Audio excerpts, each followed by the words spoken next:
Savez-vous qu'il est important de dire non?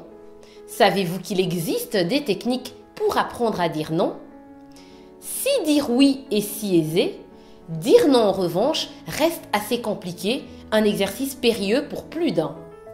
Pourtant, il existe plusieurs raisons qui devraient nous motiver à apprendre à dire non. La première raison qui devrait nous motiver à apprendre à dire non, c'est tout d'abord pour avoir une meilleure maîtrise de son temps. En effet, le fait de pouvoir dire non vous permet de pouvoir mettre fin à l'emprise qu'ont les autres sur votre agenda. De la sorte, vous leur évitez de pouvoir vous imposer des tâches, vous vous évitez même, je dirais, de devoir subir des contraintes qui ne sont pas les vôtres. Dès lors, vous ne serez plus débordé. La deuxième raison d'apprendre à dire non, c'est en fait pour pouvoir améliorer l'estime, l'image que vous avez de vous. Le fait de devoir dire oui alors que vous pensez non, vous pousse à être en sentiment de frustration, vous pousse à être en colère contre vous-même, vous bouillonnez parce que finalement, vous n'osez pas dire non pour plusieurs raisons. Vous vous dites, mais je ne veux pas que l'autre ait une autre image de moi, je ne veux pas le frustrer, je ne veux pas le brusquer. Mais en revanche, vous vous brusquez vous-même, vous vous frustrez vous-même. Finalement, c'est à vous-même que vous causez du tort. Alors rien que pour cette raison, pour pouvoir rehausser votre estime de soi, vous devez considérer cette raison comme étant une deuxième raison suffisante pour apprendre à dire non. La troisième raison qui devrait vous motiver à dire non, c'est pour maintenir de bonnes relations avec vos proches ou les personnes qui vous entourent. En effet, le fait de devoir dire oui alors que vous pensez non, on l'a vu, vous mène à avoir une profonde colère ou une frustration. Vis-à-vis de vous-même, vous êtes en colère, vous êtes frustré, mais en revanche, vous considérez l'autre comme étant le bourreau qui vous pousse à faire des choses que vous ne voulez pas.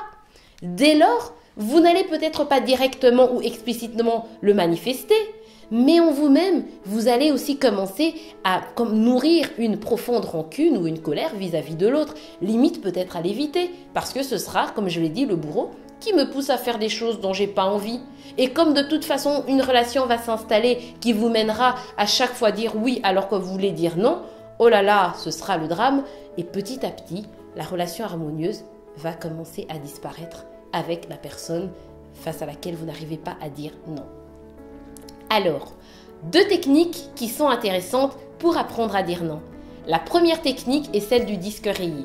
Cette technique consiste à répéter la raison pour laquelle, le motif pour lequel vous ne savez pas faire ou vous ne savez pas accéder à la demande de la personne qui est en face de vous, tout en restant courtois et très serein.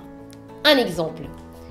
J'aimerais bien que vous puissiez venir pour me déposer le colis demain, monsieur. On parle d'un client exigeant et qui souhaite que vous apportez le colis qu'il a acheté le jour d'après. Vous savez que ce n'est pas possible parce que vos délais sont de 48 heures. Vous lui répondez « Je comprends bien monsieur le client, mais comme je vous l'ai dit, il n'est pas possible que je puisse vous livrer moi-même le colis demain. Par contre, je pourrai le livrer après-demain. » La technique du disque rayé consistera à répéter cette phrase de façon tout à fait sereine, aussi longtemps que le client ne comprendra pas et que lui reviendra avec son argument.